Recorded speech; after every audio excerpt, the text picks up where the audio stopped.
right back, Charlie. Definitely.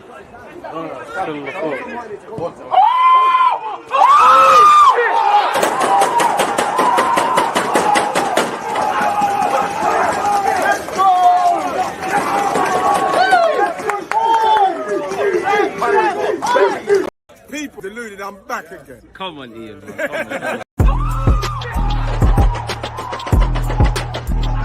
There's always just that active red flag defending. I think it's like there's always just that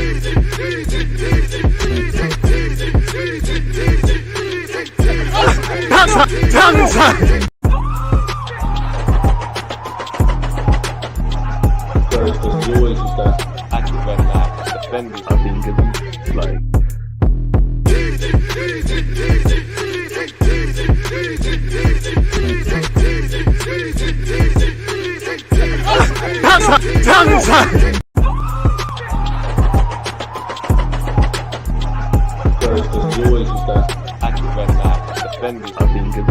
like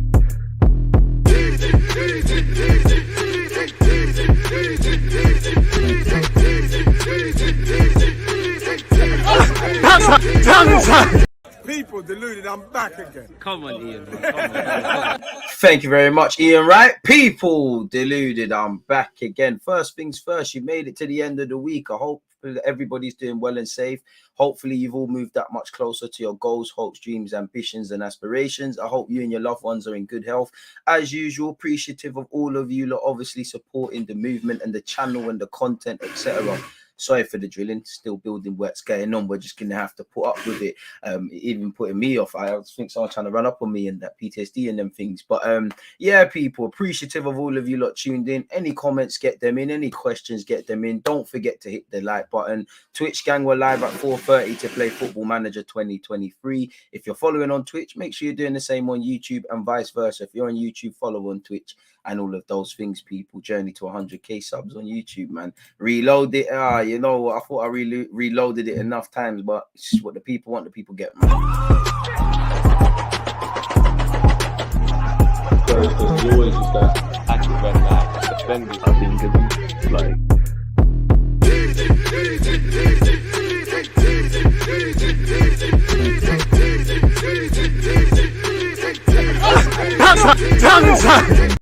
Have it, man. Appreciative to that. And I'm pretty sure you've all seen by now, Edu has now become our sporting director, not just our technical director. So his job roles probably won't change in that he'll do what he was doing before, but with added responsibility.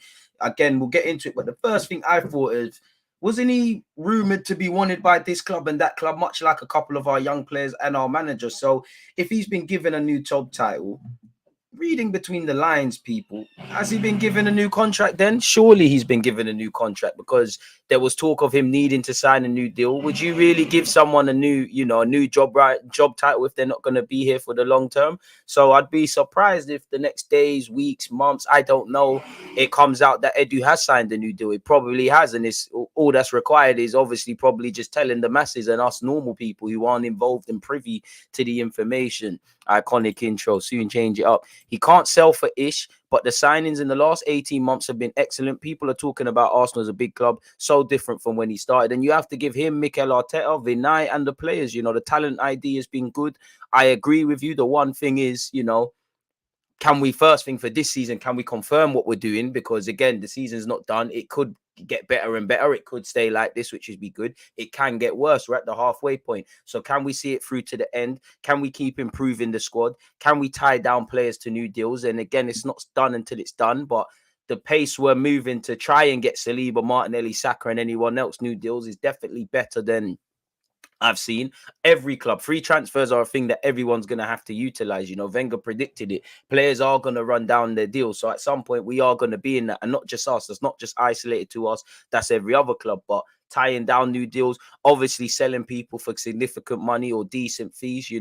Once upon a time, Ainsley could have been gone. I'm not against ripping up contracts. Apparently Ronaldo might get his contract ripped up at United if you type in his name on Google, but I'm not against ripping up contracts, but it isn't the best of precedences. So I'd say the one thing for me is, can you keep recruiting? Can you keep replenishing the squad? Like, you look at Xhaka, Partey or Nene, they're 29, 30. They've still got a number of years left, but where is the long-termism with them? Like you see with our defenders and goalie, Ramsdale's early in his career, Ben White early in his career, Zinchenko not that old, Gabriel Saliba not that old as well, really. So we've got guys in their early to mid-20s, but where midfield is concerned, can we do better there? And like you said, selling people in it, because again, not everyone's gonna make it here. If we wake up one day and Tavares ain't good enough to make it at Arsenal from his loan, can you turn that 8-9 million you spent into 18 or 19? You know, if Saliba, Martinelli, Saka, these guys develop to the way we believe, and they say, you know what, I want to try a new experience, I want to go to a new club, I want to do this, that, and the third. Can you get us some Coutinho money? Can you do things like that? And can you just keep performing? And if I'm to throw something else in there, I would say, as you said, the recruitment, the talent ID to go with Mikel Arteta has been perfect, near enough, really. We did hear you wanted Neto and not Ramsdale and a couple of other things, Emerson over Tomiyasu, but that could all be paper talk. So I would also say that's got to improve as well, really and truly. So the talent ID's got to keep getting better. Got to tie down people. Got to sell people for good fees. Got to try and find improvements where there's not, and just keep finding innovative ways, really and truly, to just keep improving this football club.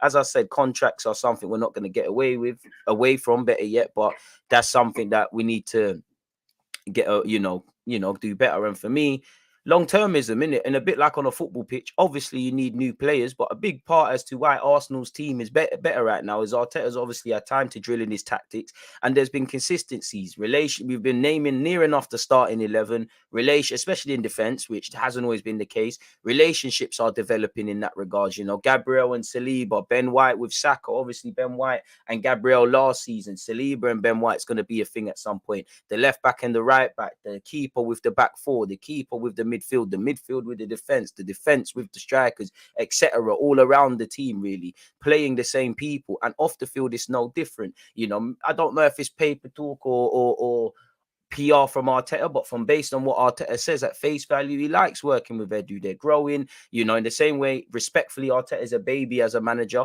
You know, Edu's kind of new to his role, much like the players and things, so they can keep growing, keep developing, show consistency, understand each other a bit better.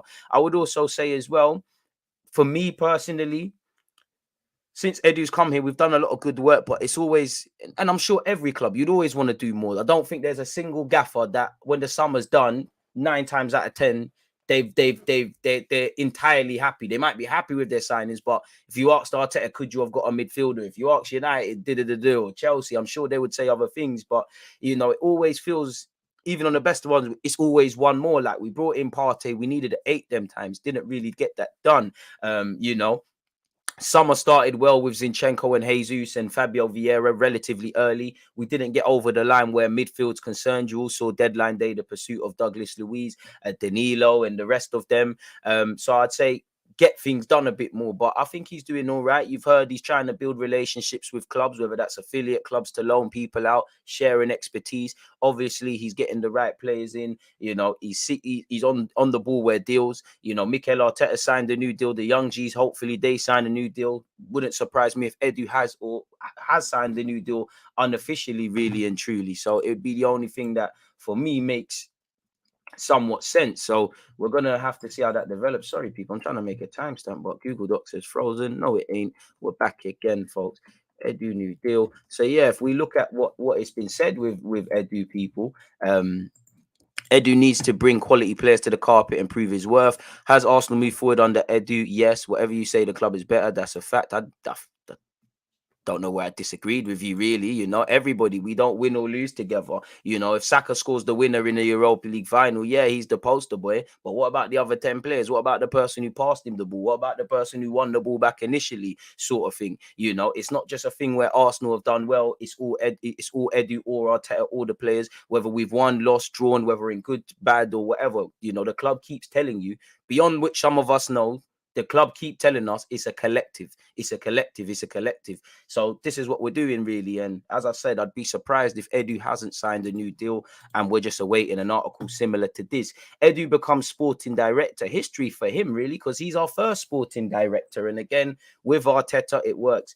Obviously, we're nowhere near the end of either person's tenure. But as you know, football is very fugazi. You know, Arteta's the man, and long term, the club never wavered away from what they're doing, regardless what the pundits, fans, and what the climate was saying. Right now, it's easy to be positive about Arsenal because we're doing well. Same way, it's easy to be negative about us when we're doing bad. There might come a time where Edu wants to move, or Arteta wants to move, or results dictate either way. So again, it's just down to him to keep planning, keep applying, you know, learning from hindsight and apply a better foresight. And for Edu, I like what you're doing, but the Maries, the Cedrics, them kind of stopgap signings, let's move away from that. And now, hopefully, we can begin our planning for January. But Edu becomes sporting director. You know, Arsene Wenger must be somewhere smiling, man. I know he's in Qatar at the moment, but ex-player manager, ex-player head of development, ex-player under 18s gaffer, ex-player sporting director, Haylen Demons, developing Smith Rowe and Saka. Smith Rowe's been injured, but at the forefront. But anyways, Edu becomes sporting director. We are delighted to announce that director. That's history. He was part of the Invincibles. Now he's our first ever sporting director. Edu's promotion. So when you hear promoted, like in any normal job, if you get promoted, yeah, your job title might change, but in any walk of life, we're going to sit there, anyone, smash the like button, people, and go, yo, like, surely that means a new contract, more money, more this and that, because, yeah, it's fun being sporting director, and you'll get more responsibility in that, but the money, I only keep mentioning the contract because we heard Edu was wanted by other clubs. Edu's promotion sees him assume overarching responsibility of all our academy activities, in addition to his existing responsibilities across the men's and women's team. So he's probably going to be more of a bridge between the academy and first team, as well as many other things. Vinaya said, we are delighted that Edu is recommitting his future to the club that he so clearly loves after making such a positive and critical contribution to our progress in his time with us so far.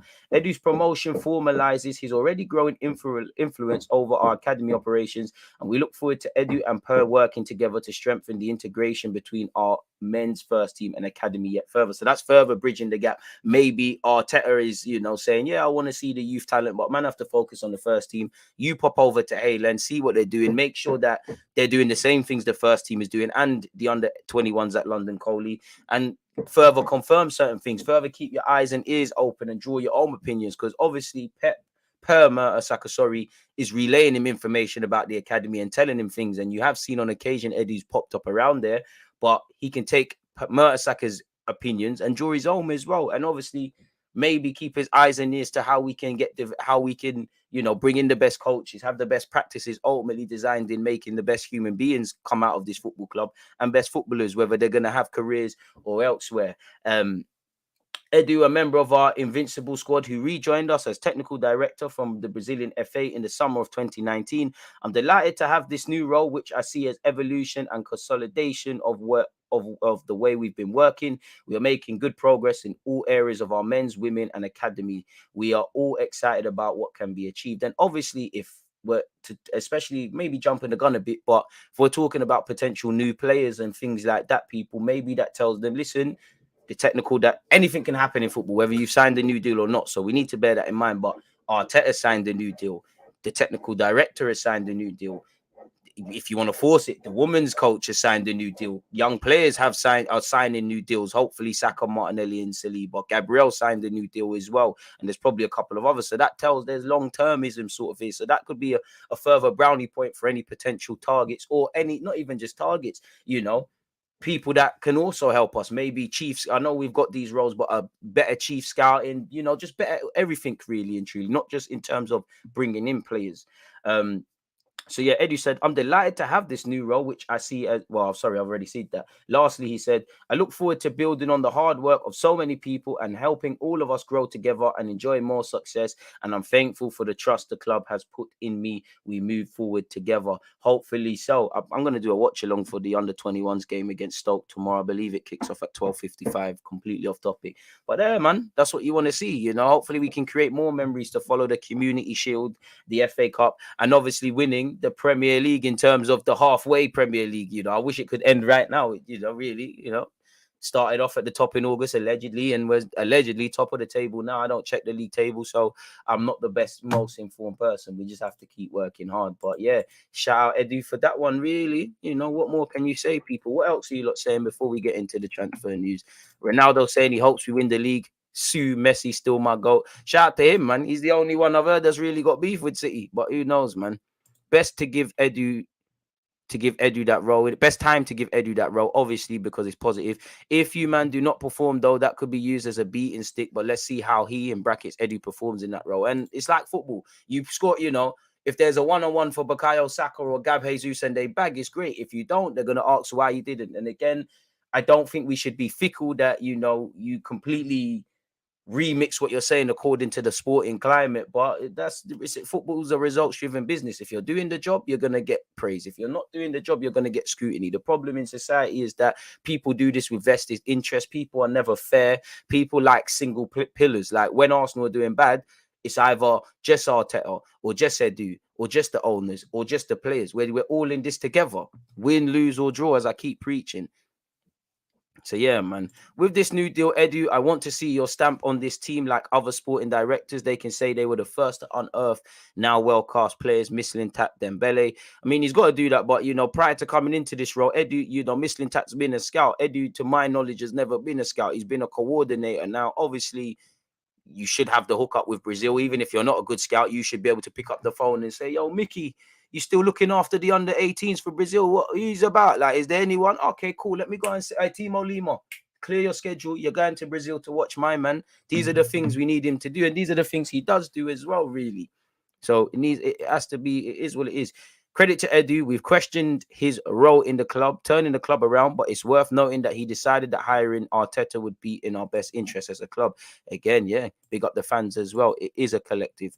Markili, I'm on a course at the moment, but big up DG, big up the community. Hopefully, whatever course you're doing, it goes well. Shout out to you for your thing, man. That's what we love to see, elevation. And interesting, he's done this right before the January transfer window. Maybe we are on seriousness this time. Big boys could be coming. I just want the right players, man. Obviously, we dream. Who doesn't want world-class, top-class players, household names? But as I always say, the first thing is competency. There's no point bringing in a winger who can't dribble. Sorry, people, someone's drilling. Competency. Are they good at their role? Consistency. How consistent are they at it? And how confident? Confidence is a big thing in football. Football is so mental across all aspects. Many people don't give it credit for. We always mention Lokonga. I think, I'm not saying Lokonga will be a wealthy, but he'd be highly thought of a lot more with Arsenal fans. If first thing, beyond the tactical, the technical, and the collective and positioning improvements he needs to make, if he showed a bit more confidence on the football field. You look at what he did for Reece Nelson. Last couple of appearances following on his sub-appearance, he's not setting the world alight or doing anything of significance, but he looks a more confident person, you know. So, yeah, it really is. It is what it is. Get the likes up to 100 and subscribe. Road to 100K, says South London's finest. It's the perfect time for Edu to target signing big names in the world, Bellingham and Kimmich. Dream chasing. It's going to take a lot more than that, but you could try it, man. Yeah, he needs to become more of a Brazil plug. Respect, DG. Appreciate you, my guy, Anthony. Edu needs to prove himself to make the difference. It's a vital stage in this season, so prove your wealth or later. Simple. I mean, even if it goes tits up for Arsenal and we do not get Champions League football, do not maintain a title push for someone, nobody's leaving. Edu, Arteta, no one's leaving, are they? You know, they've weathered the storm in stronger rainy seasons. So what is this really and truly? Exactly. With this new role for Edu, I'm hoping in the next window he'll get the players we need to push on for this season.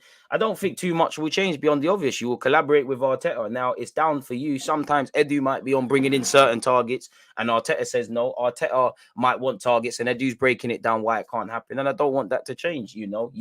What you and Arteta need to do is be on the same page for the sort of player you want and Arteta to have complete confidence that you can get his first choice targets, or if not, you can bring suitable names to the table. But you do want to see the director flex his muscles. Obviously, someone met different roles, but the Mislintats, the Lewis Campos, the Paul Mitchells of this world, you want to see Edu. He's not going to be there overnight, but be there. And you do want to see a bit more of influence. You can't really say he hasn't got an influence because you see the amount of South Americans in the team and the benefits of it and probably the vital role he played to go away with Arteta and the offer we could give someone like Jesus. But if we look at Shai Hart Lane, you know, their sporting director, technical director, whatever he is, you know, he's Italian. they're bringing in Italian dons or people playing out of Italy. Kulusevski, Bentancur. Next season they'll have Destiny and Doggy and players like that. So you're fully right in that regards. But for me, it's just about bringing in the right players, man. Whether they cost £1, £1 million, or 200 million quid. If we win the league or not, Arsenal gonna do great. I mean, with Champions League has to be a minimum. Edu needs to reach Luis Campos levels, that kind of influence. You're not gonna get there overnight. Trust me, they ain't getting sacked. They've basically got their new Wenger. Not saying he is the same level before people get confused. Shout out to you. Like the Nightbot said, don't forget to like and subscribe, and also turn on your notifications, man. Elite opinions in relation to Edu people. What else are you lot saying? I think I've covered all of that initially. That's the only thing with Edu. Needs to be better with selling and knowing when to sell. But apart from the William window, he's improved. Yeah, man. Come a long way from that rubbiness. Actually, our players on loan values are improving. I think Arsenal players are going to start costing more. I mean, that's the whole point, really. You know, if you was to say we're selling Trusty tomorrow, probably even Nuno Tavares, you would make your money, but you need to go out there and prove it, really. Shout out, Roger, man. Shout out to you, man. Man's in Stockholm via Barcelona and originally from North London, and you got the Vinci flag. So shout out the Vinci ones. Interesting life, ain't ya? Must be nice. I am really enjoying the starting 11. Been a long time since I like all the players. Still some players that need a move away, i.e. Cedric, etc. Could do with Kulusevski, man. Guy's a baller. Elite, man. Sporting director or director of football. I just want to see a mash work in this next transfer window. Same, man. Transfer windows beyond, really. Big up DG. Games changed and cost of I assume living. You used to have to pay for someone who was the real deal. Now we have to pay for potential. Same rules apply with Edu showing potential. And that's it. You know, a young player who's 16, 17, 18, who plays half an hour. Some journalists and whatnot and football experts and pundits who have never heard of the guy. He plays half an hour Premier League football. He's a world beater overnight. And then same people, when he's improving, he has a shaky performance, they say he's overrated. This is the day and age. Potential is the buzzword. This is why, respectfully to Mikel Arteta, he got given the Arsenal job because of what he potentially could be. Hopefully he reaches that. This is why we're bringing in certain players and not just us. That's why you look at the fees at the time for Kylian Mbappe, for Vinicius Jr. It's what they could be. It's not what they are at the moment. Like what? The last person who, it's not a criticism because it is what it is, really. The last, I believe, big money signing done that was really worth it at that moment in time was probably Cristiano Ronaldo for 80 million to Real Madrid. And even that, with inflation and hindsight, it looked like pennies. But we've moved away from that. Any young player is relatively talented. You're costing 30 odd million. You know, Anthony Gordon been in the Premier League 2 minutes. You're seeing 60 million to Chelsea shouts in the summer. Really. And to be honest, if they develop and show their ability, no one cares about the price tag. Ben White was potential. Yeah, he came to Arsenal technically, you know, in the Euro squad, obviously been on loan at Leeds, come through Brighton and things. But as I keep saying, we bought him off the back of one Premier League season. This is his third season by the time this is done, really. So there's potential in that. And many other players. Ramsdale, obviously, been about for a while, been on loan at Wimbledon, been at Sheffield, been at a couple of clubs, but potential what you could be in the next few years. And that's what I want to see in midfield as well at our football club, if I'm completely honest with you, because the players we've got at the moment are probably there for the present, which we need that. English tax and all. Smash the like button. Mudrik has 2 Champions League cameos and now he's worth 60 million. Game is crazy. Let's talk facts about Edu. What has he brought to the table so far? Please enlighten me, DG. I think I've offered anything I've thought. I think it's clear to see whether you don't like Edu or not, you know, what he is doing. I'm not saying he's perfect. I'm not saying that he's done everything he needs to do, but it's pretty clear to see, you know, he's played a massive part in bringing certain players, you know, flushing out certain players, making certain backroom changes, and ultimately just collaborating with Arteta, really, you know. Beyond that, Google is free. Same way you've probably got me on Google, you know, open up another tab. I'm not here to fight Edu's battles, really. You know, I only care about Arsenal Football Club. And at this moment, it's the right decision. Whether he's able to keep proving that is another thing. You know, he bloody helped us get Gabriel Jesus. What are you talking about, man? Sound like you just don't like the guy, bro. And that's cool. But you've got to praise and critique fairly, man. Edu took responsibility to help Willian to get to Fulham, the team for whom he's always dreamed of playing. I hear that. Shout out, Pac-Man. Blessings to you as well, broski. But yeah, and this is the climate, really. You know, it's not like obviously Wenger was the first foreign manager to come and give Ferguson problems. He had the France league on lock. It don't matter what nationality you're from, where these players are, everybody knows about everybody. And, Arsenal, if Arsenal going and watching someone in I don't know, in the amateur divisions in Brazil, Chelsea, United, everyone else is going to rock up along just because we're there, and we should be doing the same. You look at someone like Martinelli, who to the footballing world is an unknown entity and is a gem, and what you want to see us bring into the table and stuff. But it's not like he was completely unknown. Yeah, he was at Otano, but he spent time at Corinthians, one of the biggest teams in Brazil. You all saw the trials at Brazil. I mean, out of the trials he got before he actually left Brazil, and he trialed at Barcelona and Man United, two of the biggest clubs in the world. So scouts are everywhere. Things happen everywhere. For me, with Arsenal now, I would say it's a thing where just get deals done. For a variety of reasons, these deals may or may not happen, but the Vlahovic's, the Rafinha's, the Pedro Neto's, the Douglas Luiz at the end of the deal, whenever it's the drama around signing people, for me, we need to now move and get them things done. Don't get it twisted. If you need to step away from the deal, you don't think it's right, you're allowed to move away from that. That's actually something I like Arteta and Edu, for better or worse.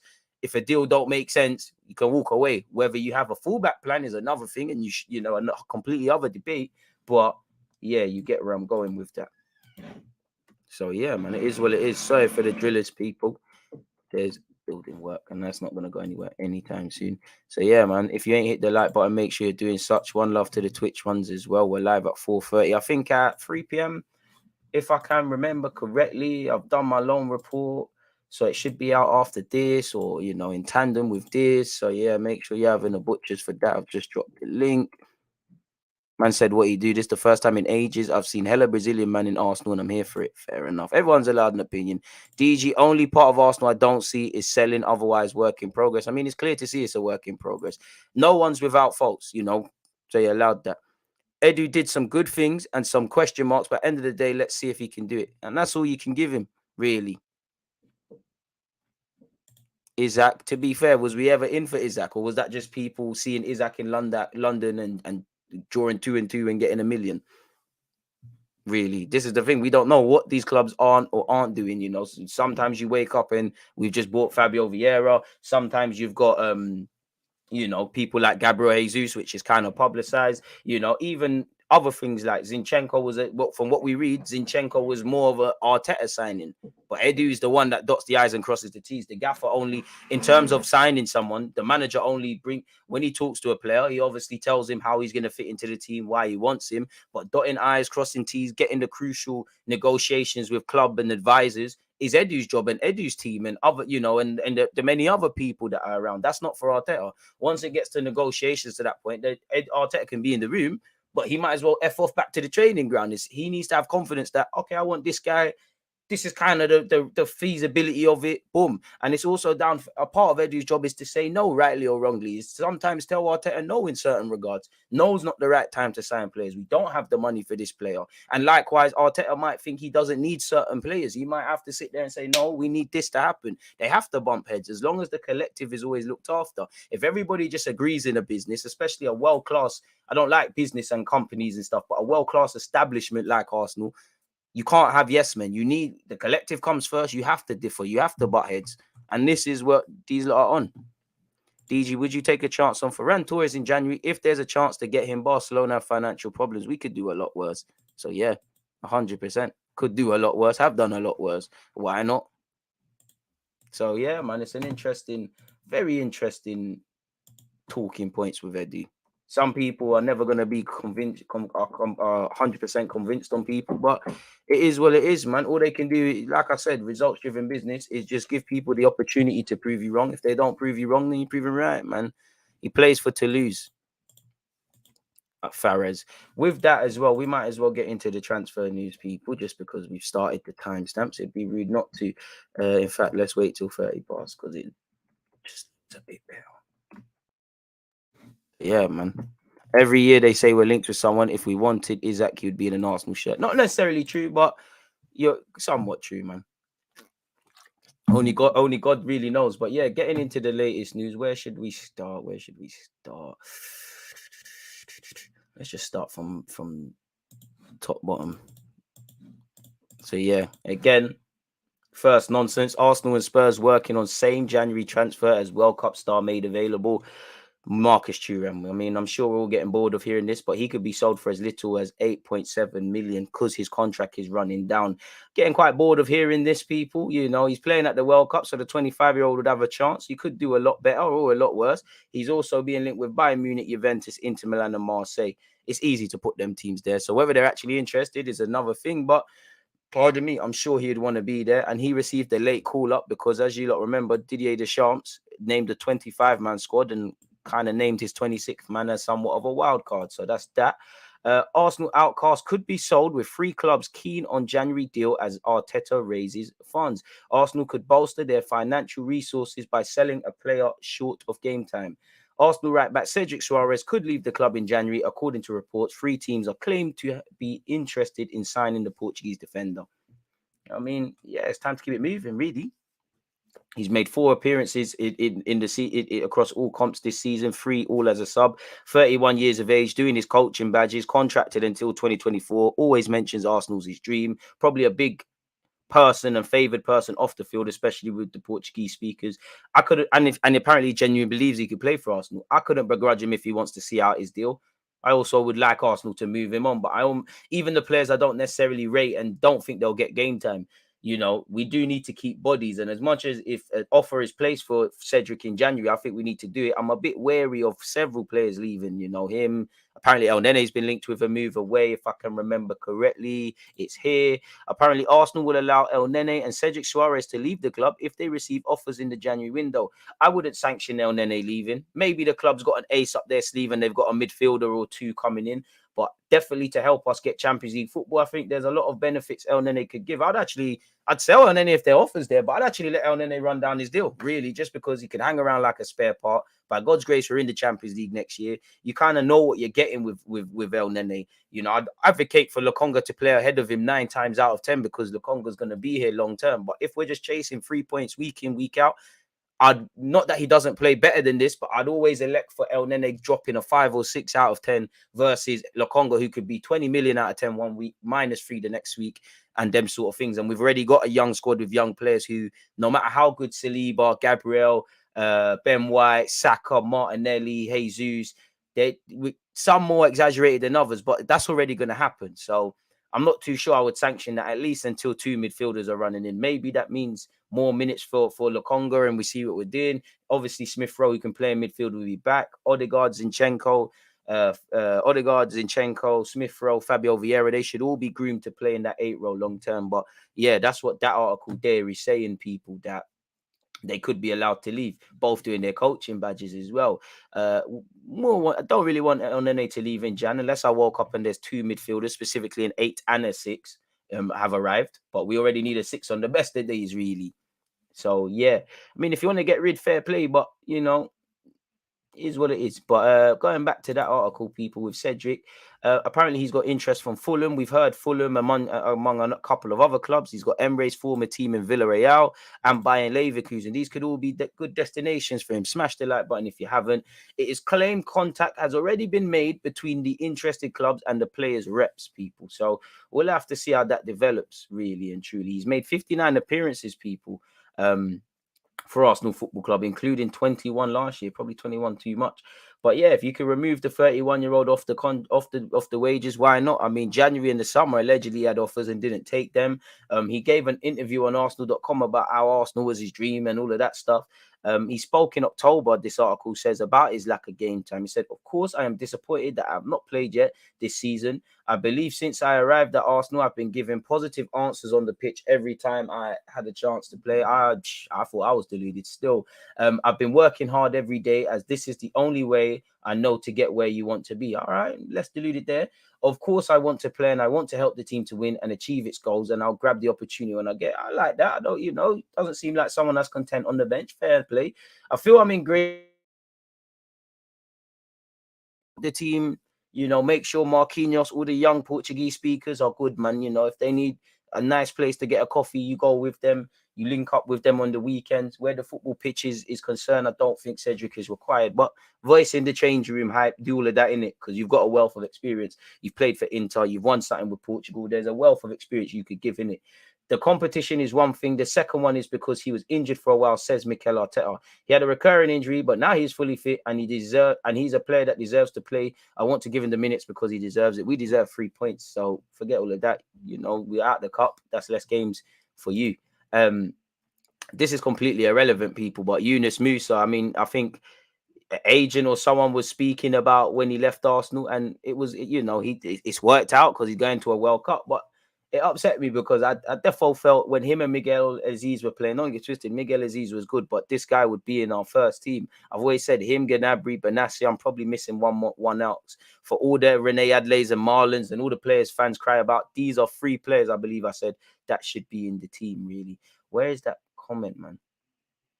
Yeah, this is it. He said, this is the first point where I really influenced. I convinced his family to make the right choice. I understood that this was the best project to get to the first team as soon as possible, which worked out at Valencia due to his football characteristics, culture, the way of life there is in Spain after Italy and England. In Spain, I knew it would be great.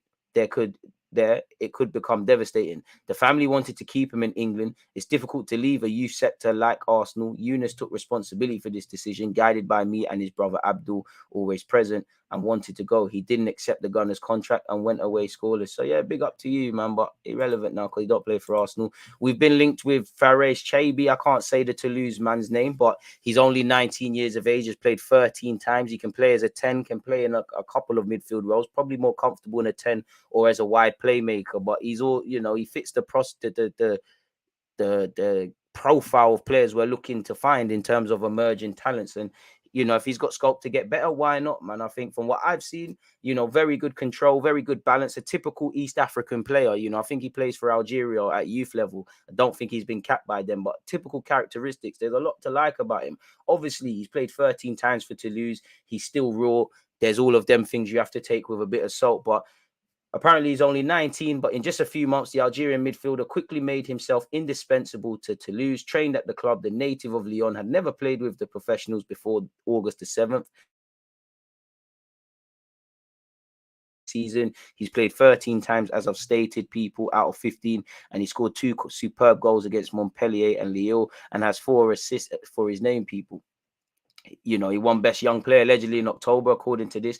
The attacking player capable of evolving both in midfield and on the entire front of attack. So he's adaptable, shines with 1,000 lights, and does not leave indifferent. I assume that's the manager who should call him with the, I don't know what any of that is, but he's 20 in a few days. Sorry, that wouldn't be right. He's wanted by Sevilla as well. And apparently he's one of the best passers in Liga. So as I said, his technical abilities, he's a bit weak, needs to bulk up. But as I said, good balance, good, you know, typical East African player. They always got good technical level, very cultured on the ball, got good confidence and a nice swagger with that. So, you know, if he's all of that and he's an emerging talent and he's chipped in with goals and assists or helping, if he's broken 10, you know, top 10 passes, these are things you want to look for. You want to see his metrics defensively as well, because that's as vital to Arteta. I don't know if this means we're going to buy him or this means someone that, you know, he's flagged on a radar. We're now watching him. But if he helps us and Arteta wants it, make it happen. So it appears us and Sevilla are on the case, people. And apparently this article said we even had scouts in attendance when Toulouse took on Strasbourg. The young French Algerian has been a key player since match day 1 of the Liga season. It's not only Arsenal and Sevilla who have taken notice of him, but the Algerian national team. It's easy to see how clubs are taking notice of him. In addition to having a breakout season, he's versatile, has been deployed on the wing, midfield, and even centrally as a forward. He's over 6 foot, and as I said, he's got technical level, but this says he's quite quick. So he's adaptable, decent technical level. There's resale value there with his age and scope to grow.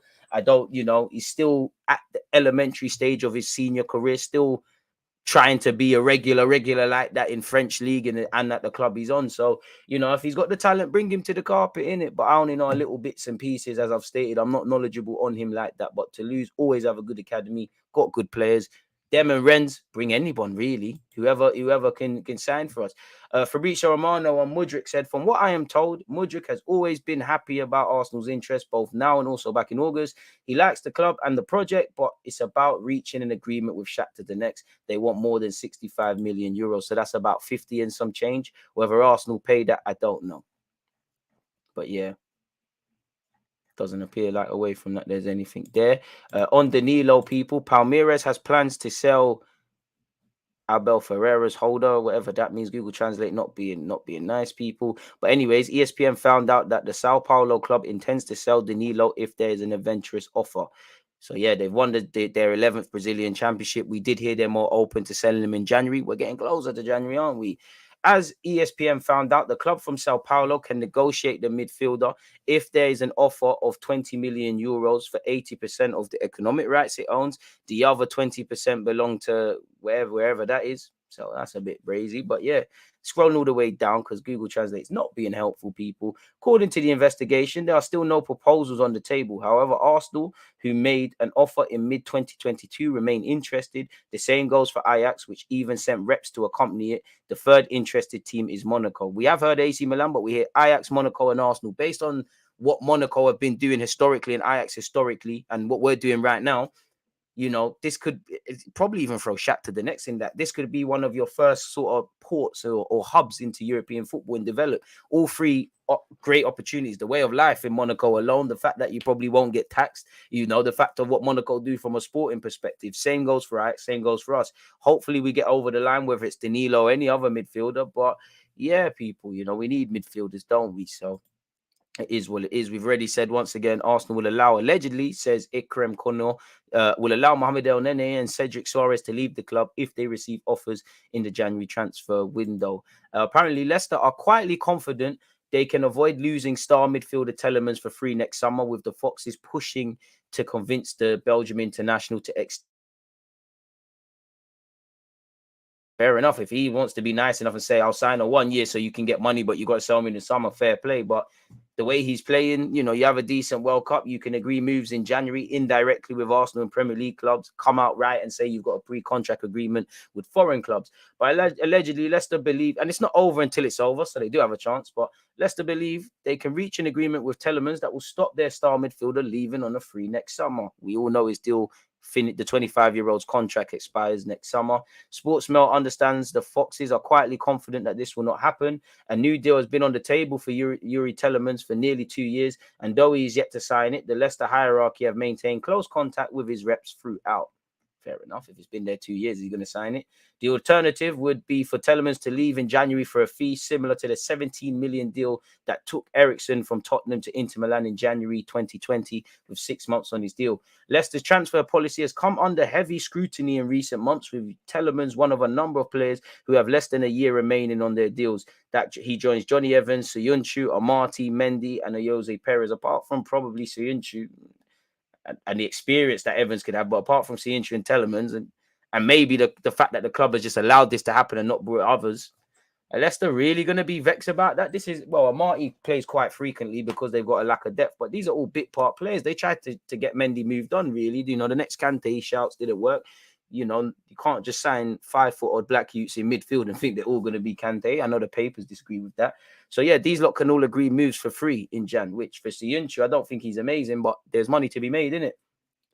And don't forget, Maddison is contracted until 2024. So and he's in the World Cup now. He's got a decision to make in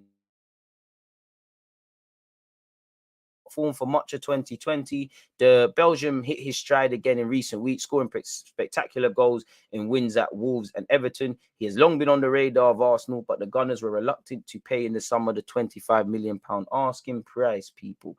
And obviously, he's won the FA Cup with Leicester as well. He's doing what he can. Even though contract talks have yet to reach a positive conclusion, Rodgers has often praised Telemans' attitude amid the uncertainty. He has been a fantastic professional for us, even though he is in the situation with his contract. He has never wavered from his mentality and what he gives to the team. It wouldn't help him because you've got a World Cup. The better you play, the more clubs are interested in you, the more money you can make, or the better opportunity and project that gets brought to the club, man. He provides the team with know-how in game. He's wonderful to work with. I'd love him to sign another deal and continue his journey at Leicester. But one has to wonder, Leicester in a transitional period. You know, Brendan Rodgers might not be there. Several players could be left. You don't want to be the last person out of a rave when the lights turn on. Some of your beer goggles turn off. You don't want to be the last out. Right now, the last out of the 30 players is probably going to be Maddison. You know, Vardy's time's done. He elected not to make a bigger move, and he's done great. You know, he's plus 30. You don't want to be the last one. It only benefits Leicester, really. Unless they put in writing you have a minimum release clause, it don't help him. But yeah, he provides the team with know-how. And I mean, you're just saying things Arteta should like about him, man. He seems like a very intelligent footballer, like almost a coach on the pitch, as he was referred to once. So with that being said, that's that. I mean, I would love for us to sign this Majir guy of Rennes. The more I look at him, the more articles I read, you know, the more I want this guy to sign for us, man. Elite Donny. I guess we're going to see what he's got about him in the World Cup, people. So yeah, it is what it is in that regards, people. Contract offered. What's this? Say Spurs trying to keep youngster, but 3 clubs want him. What's this got to do with us? Well, Arsenal's been named here. Big up now, John. Good player, but it's nothing to do with me. Nothing to do with me. Completely off topic, people. Edu has become sporting director, but that's not what we're looking at. Tottenham and United games in January have been moved, people, for TV coverage, as discussed yesterday. Spurs will now take place on the 15th of January, kicking off at 4:45. It was having originally been scheduled for the day before. The following week sees Man United against us being moved from a Saturday to a Sunday for 4:30, obviously in line with TV rights and that, people. We'll get into that in a sec. Arsenal are to host Juventus next month in a friendly during the Qatar World Cup break. So we're probably playing.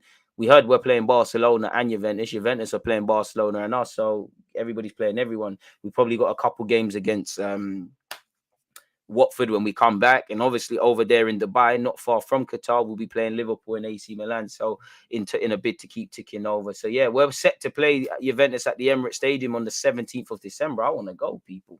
And obviously we'll then resume our Premier League title push, top 4 on Boxing Day. So it is what it is, people, you know. So we're getting to play, AC Milan, Lyon. We're not playing Liverpool, so it's Lyon, AC Milan at the Emirates, potentially Juventus, and there is rumours of Barcelona, but it's not really been confirmed. Still, this hasn't been confirmed, so it's not on Arsenal.com. Ronaldo admits he would like Arsenal to win the Premier League this season, but only if United fail to join them in the title race. Fair enough, Ronaldo, fair enough. You're a cultured man, you know. You remember the wars we used to have, and you know, I'm sure both clubs and both people, you know, banter each other, but there's admiration definitely with Wenger and Ferguson being friends. Specifically, what did you say? And I can't lie, Ronaldo's interview, it's still bad, but it's not as bad as like they were taking the clips and moving mad. It's just Piers Morgan stroking his ass and then trying to be devil's advocate. Let's be honest. The only reason Cristiano did it with Piers Morgan because he knows Piers Morgan's gonna blow hot smoke up him, you know, really, and show an ounce of integrity. He kept saying irrelevant things like, oh, he's won multiple Champions Leagues. That's great, but how is that relevant to what Ronaldo is doing or hasn't done right now in this incident at United, where there's rumors he might tear up his deal? So Ronaldo's gonna get what he wants in ultimately leaving the club, and he's probably succeeded where he failed in the summer to move on. Like, he came back to the Prem, claimed his Premier League 100 club mark, ironically against Arsenal, and just kept it moving. He said, Manchester first, and if not, Arsenal is some team that I'd like to see play. Come sit on the bench. Make United pay your wages. Come sit on the bench. Don't cause no trouble. When we need someone just to stand in the box, not do the pressing thing, because you can't do that with Ten Hag. You're definitely not going to be able to do that with Arteta, and do your thing, really. It's Ronaldo. I'm playing, people, but he said, I like the team, I like the coach, I think they have a good team, and if Manchester United don't win the Premier League, I'll be happy if Arsenal do it. Man said he'll be happy, you know. Come, you're cultured, man. Viva Ronaldo. Come and sign for us. But on a serious note, people, that seems to be that really and truly where everything else is concerned. So that's the latest news. At Deluded Gooner, sounds like we're back moving like a big club. Hey, man, big club win stuff. So let's try win stuff. And a lot of the things we're praising at this moment in time, let's just keep working so that it becomes minimum. Like it had, like you know, praising us for being consistent and all these things. I love it. I do it myself, as you lot see. But we need to move in a scenario where we used to be, where that was a minimum. You're not going to praise Floyd Mayweather for being consistent, for always being in the gym, for doing certain things. It comes with the territory. That's where we need to get back to. So hopefully we're, you know, I think we're in the right direction. We're following the sat nav. We're going right, but still got a long way to go, man. I saw Farès highlights videos yesterday. I really hope we stay far away from this player. We need much better. Immediately, we need much better, but you know, who knows? And highlight reels are not necessarily the best of judges of character, really. If Leicester wants to save his career, he wouldn't sign a new contract with them. They're going to tell him anything they have, man. Ronaldo sounds like a 3-5 goals in places others wouldn't score, so I'd take it. Facts, but it feels like we're moving there. Well, big up our 13 out of 14 wins, but it's the halfway point. You need to, you know, if you're winning a fight, you know, you need to actually make sure the fight has been won, really. So we're winning the beef right now. It's the halfway point. Make sure in May we're still saying these things. We can't ignore it. Definitely don't want to ignore it. We are, as I said, we're moving in the right direction, but we're not there yet. So by all means, be happy and things, but cool off a bit, just relax a bit. And I know when things are going wrong with a football club, it's misery loves company. Everyone wants to moan. When things are being like much like football's a massive drug. You can't not, again, it's annoying that Arsenal, there's been times where there's been international breaks. We couldn't care less. We don't want to see our club, in previous years. Now you don't want this. So it's great, but we have to just keep our feet on the ground, keep moving. Edu got the keys to the kingdom, DG. Say less. I hear that. All right, less of the car thieves thing, man. Stop that, man, please. Please. Less of that. Don't know who you're referring to, but less of that. Elements is not signing for Leicester, neither is Zaha, and that's not on the clubs and offers. This is on the players. They want big moves to play in bigger games. Let them go, dear. Man, get your agent to earn their pay, man. Random question, but why does Eddie get so much hate? He's shown last season that a run of games, if he gets them, he'll score goals. He's not a better player than Jesus, but he's a more natural goal scorer, is he? In the senior game? Yeah, he hasn't had more minutes. I don't know. I don't know why Eddie gets hate. I don't hate Eddie, so I can't really comment on that, really. But what I would say is fans are going to be frustrated in the sense of he hasn't nearly taken his chances this season. There's a significant drop-off when Jesus doesn't play, but it is what it is. When Edu signing you as a scout, G, never, man. Great stuff, man. We're building a good team, man. Great stuff. We just have to keep going. Like the job's not done yet. Job is not done. In May, celebrations. Until then, we work hard in the week. We win the games. We pat ourselves on the back. But the next day, we focus on the next game. We just have to keep level-headedness. Just keep working. Nothing's been done yet. And I'm not saying you, but if we, go through a rough patch, some fans that are proclaiming this, that, and the third, they're going to be the first to start saying certain things. So just when things are going right, think about how it can turn great, and think about not necessarily negatives, but where it could go and keep focus. When things are going bad, you need to think of the reasons to have motivation. And that's what I give the club, not that this season's done, but they stuck to their guns. There's defo been more negative climates, and the club have maintained this is what they want to do. This is the project they want to do. So for better or worse, for me, it's just nice as a football fan to have something to bloody believe in again, if I'm completely honest, whether we've won, lost or drawn, and actually see Edu, Arteta, or the roles they're in, actually see people come out and say things, and there's consistency on the pitch where that hasn't always been the case at Arsenal. Talk is cheap. That's a currency everyone's got. Doing's expensive, and we're starting to do, but we're not there yet. So you just have to keep going, bro. Simple as that for me, man. Man said bye, manager. Speaking of managers, FM23 430 business people. DG, if Ronaldo demands better players around him, then shouldn't Portugal players be unhappy that they have to play with 37 Ronaldo and 39 Pepe? I don't know. You'd have to take it up with them, really. Bro, you're making me emotional. Hey, man, that wasn't the thing, man, I was trying to do. Just see we've been linked with Bellingham deal. Now that's a mad clickbait. Would love Jude Bellingham, but you got to put down cha-ching. I hear Shakhtar want around 100 million euros for Mudryk. That converts to around 87 million pounds. DG, do you think Arsenal will still try to sign Mudryk? Probably, because they're pricing Donny out of a move. But at some point, we're going to have to probably say that's too much, whatever that would be. And if that happens, that's great. Go after Mudryk all you want, but bring in the next one. And we've been linked with a couple of players who can play out wide since the window closed to now, and it's still not open. So, yeah, man, is what it is. Whenever Eddie doesn't smile after someone scores, it's an attitude thing. It just doesn't make sense. I don't know, man. I'd be more than happy if you took Ronaldo. Then I'm not on it. I'm on the fence where would I take Ronaldo if I'm completely honest with you, because I think without emotion, the answer is no. I don't think he ties into what Arsenal want to do.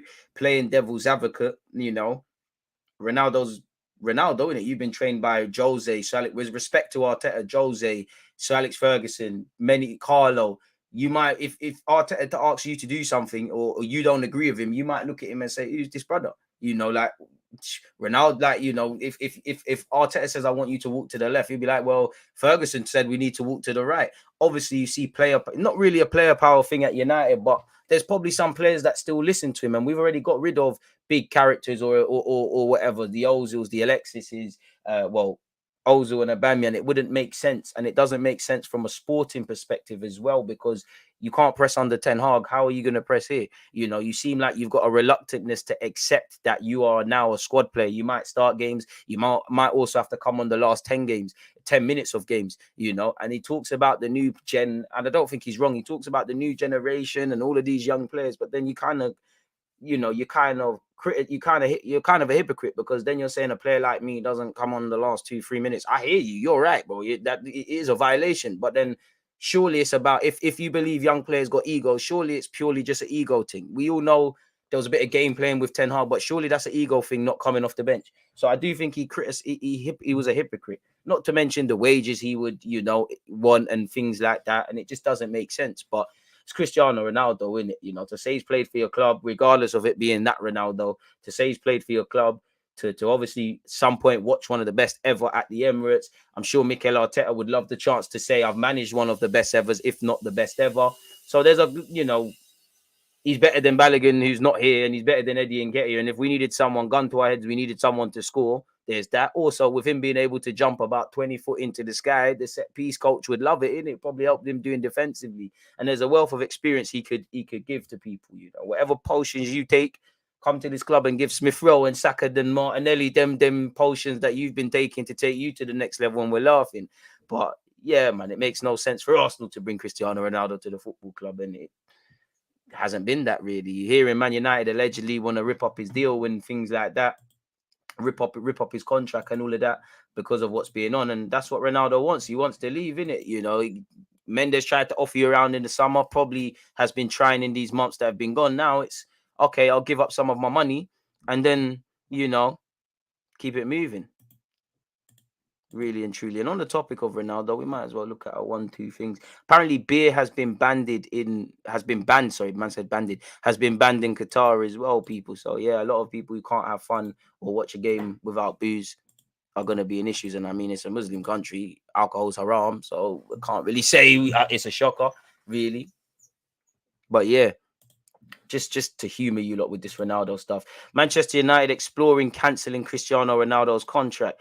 It'll be good for them. Anything that costs you in life, your peace of mind is you can't put a price on it, really and truly. And I do think there's multiple problems with United isolated of Ronaldo and in spite of Ronaldo, but it is an issue. It's the same thing that kind of let him leave Real Madrid, leave Juventus, and now Man United. Since he left Man United to go to Real Madrid initially, so it's been kind of a slimy thing, a backdoor thing. And again, everything is calculated with what Man United do, with what Ronaldo does, etc.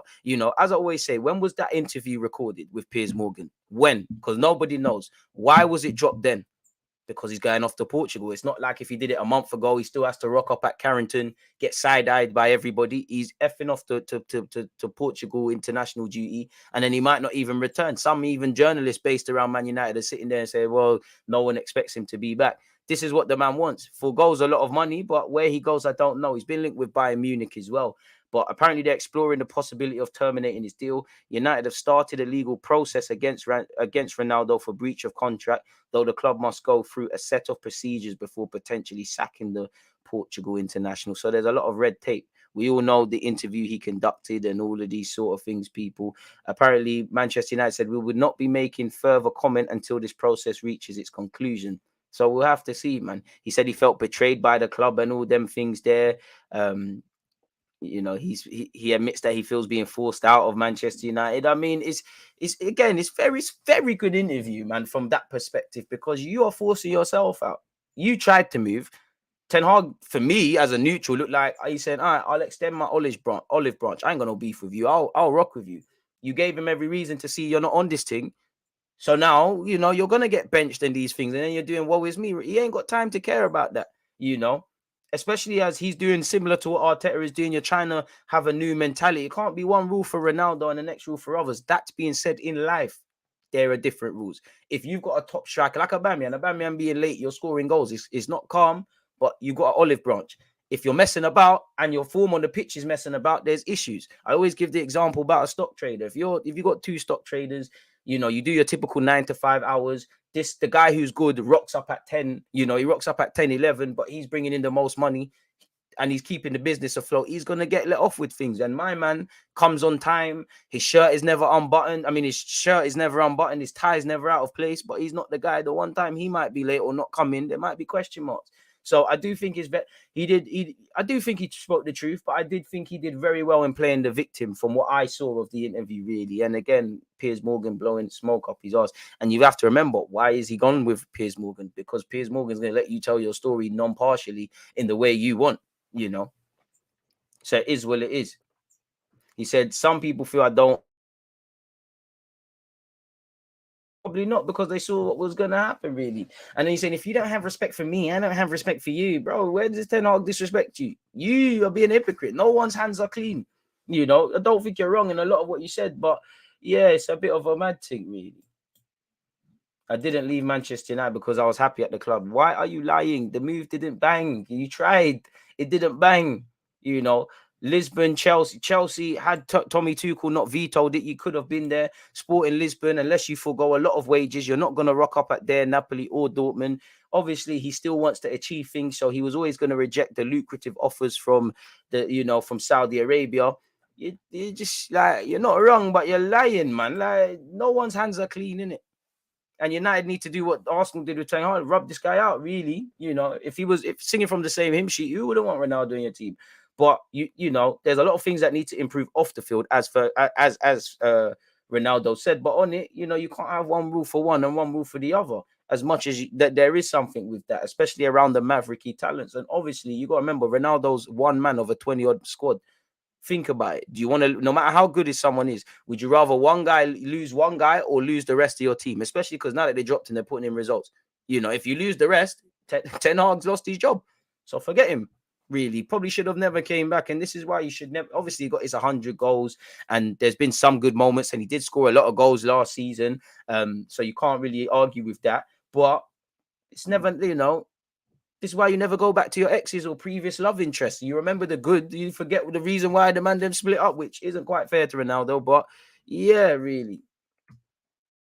So it is what it is where Ronaldo is concerned, man. So yeah, it's never good to go back to a previous relationship. You know, you might remember what the bird was like, you know, in the good moments, and then you remember why you hate her. And for some of the galley watching, this is why you remember why you hate some of the man them, innit? But yeah, man, I wouldn't take Ronaldo at Arsenal beyond the obvious, but I would as well, on the basis of if they take his wages and he's promised to behave himself in writing, you're going to behave yourself. It's a better option than Eddie Nketiah, really. So I'd have that. How fitting would it be? Ronaldo scoring the winner at the Emirates against United. Well, he'd be on loan, so he couldn't play, but probably dreaming a bit too much. But you get the point, man. You know, I'd take Ronaldo on that basis. But banter aside, it's all a myth. It don't make no sense. So yeah, the new angle for him is ripping up that contract.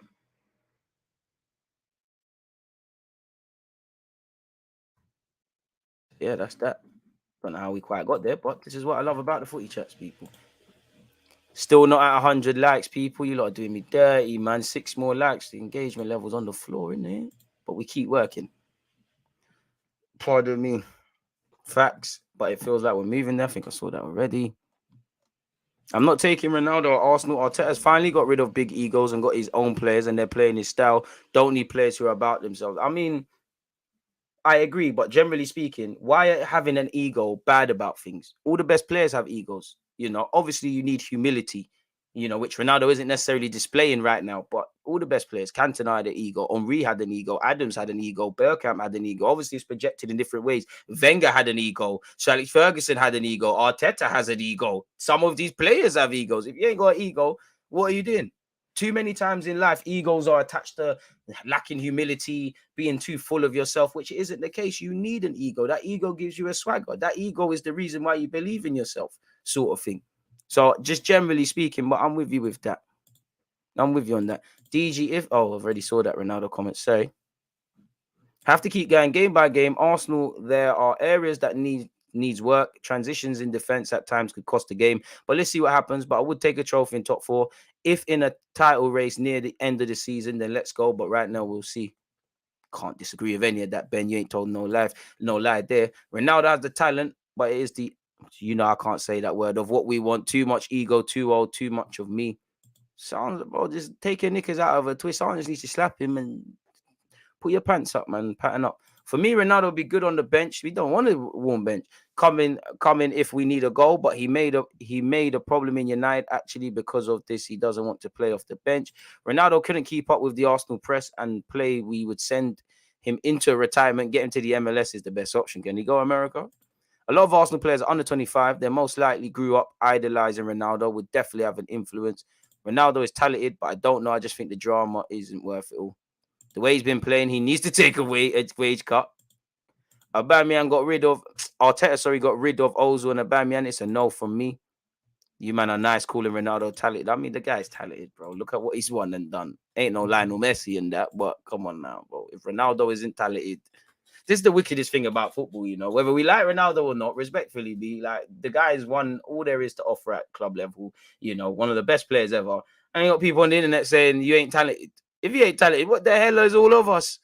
Like, come on, man. I'd love Haaland.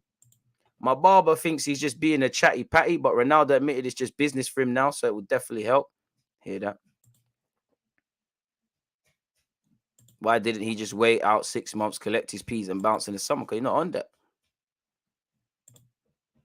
There's some Vinci ones in there. Shout out to Vinci ones. Big up, DG. Love your content. I love you lot. Support without you lot is dead. Nah, DG, at least Eddie can run. Bro, running height, working hard. You know, if you put a gun to my head, this person needs to score, your life's gone. Eddie Nketiah or Ronaldo. Cristiano Ronaldo.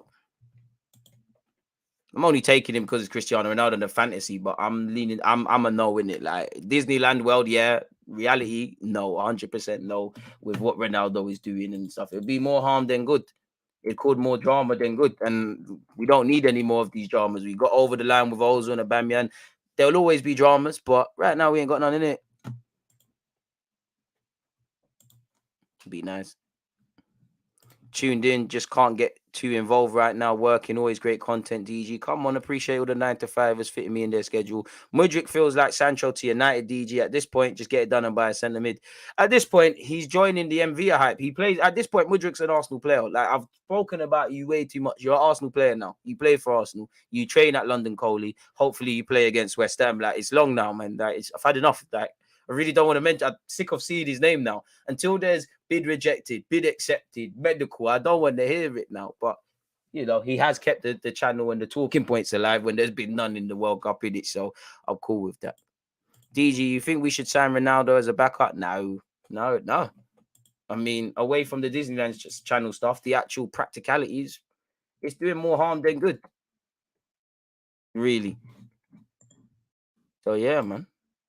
It is what it is. A more tired return to the Premier League than Paul Pogba. How do you manage that? Big up Paul Pogba. I don't know why you caught it straight there. I know G1's somewhere listening, so it's the only reason I mentioned his name, if I'm honest with you. But yeah, man. It is what it is. I type in Arsenal's name again on the good old internet. Come on, lie to us, man. Tell us Mbappe says forget Real Madrid. He wants to join Mikel Arteta's revolution.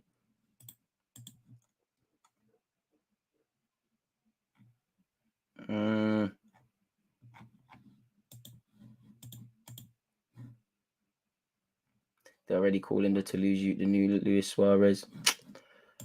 Chill out, man. Chill out. I mean, we've already seen this, people. But again, if you haven't, this is all I could see. Arsenal ready to pay 17 million to land complete midfielder with club now open to selling. This is in relation to Danilo, people. According to ESPN, there's an acceptance at Palmeiras that Danilo will be sold. It is claimed the South American side want around 17 million to part ways with the 21-year-old. That sort of money won't put Arsenal off. Isn't that less than the bid that we made in the summer? So get it done, really. And yeah, he's been linked once again with Ajax, Monaco, etc. People. That work out? How did that work out? Now see the difference. Pogba playing Xhaka's position would have banged. Maybe. Would have loved Paul Pogba at Arsenal. But yeah, how did the Willian thing work out? He's found his feet at Fulham. Good luck to him. But at Arsenal, how did it work out? How did it actually work out? There lies your answer. You know, so it does sound great. And you're not wrong. If we took a chance on Willian, why wouldn't you want to take a chance on Cristiano Ronaldo? But how did that work out? What did we get out of it? Beyond the obvious differences and golfing talent between the two, how did it work out? We had to put more effort to getting rid of my man. So yeah, man, it don't really respectfully, it don't make no sense with that. So I'm not too sure with any of that where that would have got us. It wouldn't have got us very far, man. Ronaldo ball game, but this is the last form of Ronaldo. This is Ronaldo was obviously that skillers on a pitch who done a lot of pointless skills. He perfected his game and became a mad goal scoring winger. He carried on the same vein when he went to Real Madrid. Real Madrid, he then became this elite striker, you know, and he still has been that, and he still kind of is that, but he hasn't got no legs anymore. He hasn't got no legs. He's going to stand in the box, you know. Are you taking Gabriel Jesus out of the team for that? It isn't there anymore. Like, it's dead now. It's Masters football stuff. We don't need that. On the basis that he could score goals and he got 17 last season, once again, bring that. But myth, man. It just don't make sense, man. It's not the Ronaldo that we all have in our eyes, bro. Man United dons are in the comments saying, yeah, I hope you're not signing. That should be the next red flag. Can't lie, that Ramos guy looks all right at Benfica, but I don't have an informed opinion to really tell you his strengths, his weaknesses, and the rest of it. The guy I do like at Benfica, and is it Antonio Silva, the young Portuguese centre-back? Probably won't be someone Arsenal sign, but I got a lot of time for him. Ronaldo needs to call it a day and just go into Miami or something. Wait, gonna end up beefing Rooney. Rooney bucks you in America. He might just put his belly on and tuck you in quickly because you send him for Rooney for no reason. Pogba wouldn't come now for sure, but he was the player who was forced out of his position for his whole time at Man United, then got blamed for everything. Yeah, he's probably looking at that interview with popcorn and that. You know, Ronaldo, not the Man United fans necessarily, but the media. I remember when I knew it was something more than football was when Paul Pogba was dancing at a wedding and I think Ryan Giggs and bare media dons were drawing him out. That's when I knew, okay, it's not just football, whether he's playing good, bad, whatever. Like, it is this. I don't know what it is. Maybe we do, but it does feel, though, like, I would say definitely for Pogba, Ozil, and a couple players, like, both teams bought them without everything being fixed, where they're like dessert. You know, if you're going to eat dessert, you need to make sure you've had lunch first. You need to make sure every aspect of that football club in the 11 is perfect, which Man United and Arsenal weren't at the time. Then you sign these players. Oh, yeah, you're top class, world class players. You could score 100 goals, 1 million assists, win every game on your own, do it all, you know, kind of making out that they're superheroes, where to some people, football is, but it's not that thing. This Ronaldo talk is giving me flashbacks when fans wanted Mourinho at Arsenal. Stuff. He does even stand in the box. He tries dropping deep, trying to link play, and he's dead at that. Dead that. Pogba was unreal for United at times, and the media was always the same on him. Sad. And the thing is with the media, if you say enough things enough times, it starts becoming a fact, and everybody starts saying it. This is why the media, in fact, well, even for football, if you just pick up a history book, you can see the power of the media, like the power of newspapers and in present day TV and television, down to what you see on the bloody TV, especially when it comes to, we're getting a bit deep now, but war, you know, especially Western coverage on wars. You know that people might be fighting, but you don't know exactly why people are fighting. You don't know what countries are having that away from the two countries beefing, have vested interests. Like, we're getting a bit too deep in it, but anyone with any sort of social awareness, anyone with a history book could see how dangerous media in general is, you know, really and truly. You know, even it's completely different, but even that Matt Hancock pussyo, you know, he's on I'm a Celeb, and obviously he's human, but people are bending over backwards. Oh, he's so funny. Forget this guy's an absolute see you next Tuesday, you know. All them and there are. And why do you think he went on that? Because he's like, okay, the public hate me. I'm going to go on. I'm a celeb. They're going to love me. People lap it up. This is the sad thing about society, but people are very easy. But we'll get, you know, media is a very dangerous game. Dangerous thing. Dangerous in many ways. Football's a reflection of society. And that just highlights it, man. Ronaldo wouldn't last till lunchtime with Arteta. Arteta end up clamping him, man. Might have to call in Kolasinac to do him something. Appreciate that, my dude. Appreciate that. United's greatest ever player getting wet dreams about Arsenal. This is their biggest embarrassment since Rude missing the pen. I love the agenda. They did the same with Jez Corbyn, but let me not get too political, bro. Did it with everyone, even people I don't like. I can see it really and truly. And same way, if you've got the media on side, you can catch life. But it's just the way it is, man. You know, it's crazy, man. It's absolutely crazy. Big up yourself, George. Appreciate that. I'd rather sign Lingard than Ronaldo. I hate that, bro. No. Bro. Because, you know, I have this running joke with my United supporting brethren in the group chat. I remember the first, it's just a joke, but I remember one time, a couple years ago, I see Rashford and Lingard. The first time I saw that, you know, you get to see who chills with you. I saw them chilling together. I think it was a video on manunited.com. And I was like, you see him? Watch, Rashford is going to stagnate. He's chilling with duds. And I still run that one. Like, I don't want him chatting to Saka and these guys, grown men shouting beans and jumping up and down. You know, maybe, you know, he could be a dancer. Put him in, you know what, he could be Gunnosaurus. He loves dancing and jumping up and down. Like, he'd be good for the youths and that. But I'm definitely taking Ronaldo ahead of Lingard. How you mean? He lost it, man. Big up DG Gigs, and then man was on the raising thing. It's crazy, and I'm sure Pogba is even killed for praying and that. Like, it's mad, fam. It's mad, and this is just on a football level. People forget Matt had an affair with a chick while lockdown and friends with mask package. But I'm funny. I get you. Just shows how short-sighted people. Like, this is why I'm very pessimistic on society, bro. Because people are not angry about the things you need to be angry about, and excited about the things you shouldn't be excited about. And the thing is, them kind of brothers, they know how important the media is. Look at Ronaldo. You know, I'm completely different, but I don't think he's fully 100% wrong or right, but he's done the woe is me thing. He's gone to Piers Morgan. Piers Morgan at this level is no different from going on certain other platforms to speak certain things. And you know the reach Piers Morgan has. There's a lot of people probably don't even know Cristiano Ronaldo that follow Piers Morgan. But because Piers, and I'm exaggerating, of course, but because Piers Morgan said it, rightly or wrongly, they're going to rock with it.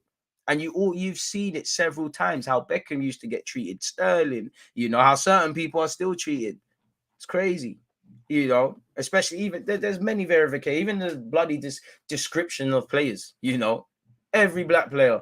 And yeah, bro, it's cool if they've got pace and power, they man have pace and power.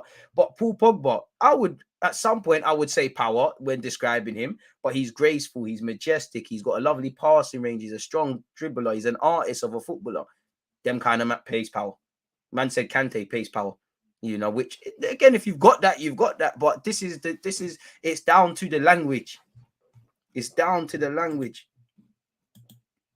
Envia, Vertonghen, Kalu, Junior Hoylett, Vertonghen, some of the greatest Arsenal players to never play for the club. Nah, them man they played, man. Glad Henry didn't ruin his legacy like Ronaldo when he returned. Someone was cutting onions with that Leeds goal. Yeah, I shedded a mad tear. I'll always give Alex Song credit because he assisted that goal, but I always get a lot of hate when I say it. Sorry, but Alex Song wasn't that good. Like, he was okay, done well to play for Barcelona. Definitely done a long way since when he initially signed for the club. Song belong, but horrible defensive mid, horrible. I can be a defensive mid, your best highlights and assists. That's great, but like, what about the other stuff?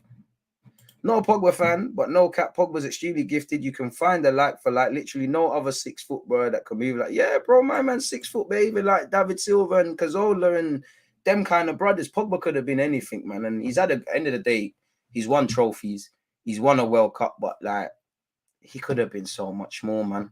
He could have been so much more. Got onto Sterling because he got Greg's and because he got on an EasyJet flight on a short trip. They want a man to get on a private jet. He gets on a private jet. Oh, what's going to be said? Van Persie assists hit different. Fair.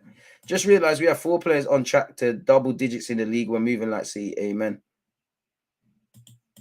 I mean, I've already offered my opinions on my man. Good technically, good balance, still at the elementary stage. If Arteta's, I'm not moved by him, but if Arteta's done the due diligence and that's who he wants, or the club have identified that's someone that can help us in the short, medium, and long term, who am I to say no? And then it's just down for him to give fans reason to praise or critique, and we cross that bridge when we get there in relation to him, really. But that's all I've got to really and truly say, if I'm completely honest with you. With that being said, though, people, I'm going to go and get lunch. I'm very hungry. You know, we've been here for an hour and 18 minutes. Call it 20. First things first, I appreciate all of you lot, whether you're locked in on Twitch and YouTube, for offering your opinions. So I know some of you are just listening as you go about your working day. Appreciative to you lot. Everyone who's hit the like button, everyone who's followed, subscribed, got your notifications on, etc. You know, it's the end of the week, so let's make sure we finish strong, people. Again, I hope you and your loved ones are healthy, and I hope you're having a good day. And as usual, appreciative of you lot supporting. If you haven't, make sure you're checking out my YouTube playlist. Make sure you're checking out, you know, you're setting on the notification. Check out the description for all my socials. It's World Cup weekend, so we're going to be doing a World Cup stream. Ecuador, Qatar, probably be live from 3:45, and then you're just going to have to make sure you're checking your schedules and regularly checking my channel, because we're going to do a lot of streams for the World Cup, especially the group stages. So yeah, it's really on. Where Arsenal have got some pre-season friendlies, we're going to, well, mid-pre-season friendlies, I'm going to be there to do up that. Tomorrow, I think for my Arsenal fans, I think our under-21s against Stoke is going to be streamed online. So I'll do a watch along for that with you lot people. So yeah, man, make sure you're having the butchers. But as I said, thank you for all the support. You lot stay blessed, stay safe, follow up all the socials. Have a good weekend if I don't see you lot people, and appreciative of all your support today. But one love. In fact. And I also forgot, for those of you who like my loan reports, people, I think it should be going live at 3. So that's almost straightly after this. This video should take you to that landing page as well. So there's that. I feel like I'm missing something else out. Twitch gang, is there anyone to raid? No, there's no one to raid. So we're not going to raid no channels. So yeah, I'm going to let you lot get out of here, and I'll see you Twitch ones at 4:30 to play FM, man. There's always just that active red flag defending. I think it's like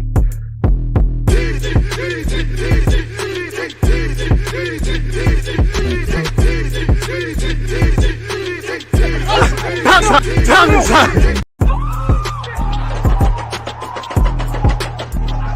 there's always just that active red flag defending. I think it's like